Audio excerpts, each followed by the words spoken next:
వచ్చే నెల 1కి ఎన్నికలు పూర్తవుతాయి. కాశ్మీరు, హర్యానా 4వ తారీఖున కౌంటింగ్.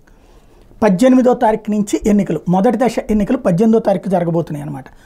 ఇందులో కీలకమైనటువంటి అంశం ఏంటంటే హర్యానా ఎలక్షన్స్కి సంబంధించి 19 అంటే ఓ పక్కన భారతీయ జనతా పార్టీ 2 చోట్ల గెలుపు అవకాశాలు అతి పరిమితంగానే స్వయంగా నరేంద్ర మోడీ ఇనిషియేటివ్ తీసుకుని కష్టపడుతున్నటువంటి పరిస్థితి అయితే ఉంది.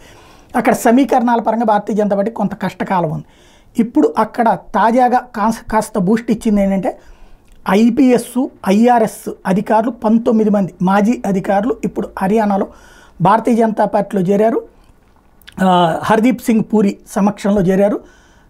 వీళ్ళు ఓవరాల్గా చూస్తే ఇప్పటికీ 2 కోట్ల మంది భారతీయులు భారతీయ జనతా పార్టీ సభ్యత్వాన్ని తీసుకున్నారు గత 8 రోజుల్లో అని చెప్తూ, అదే సందర్భంలో రిటైర్డ్ సీనియర్ ఆర్మీ ఆఫీసర్స్ కూడా చేరారన్నటువంటి విషయాన్ని ప్రకటిస్తూ రేపటి ఎన్నికల్లో వాళ్ళ సేవల్ని వినియోగించుకోబోతున్నట్టు ప్రకటించింది భారతీయ జనతా పార్టీ.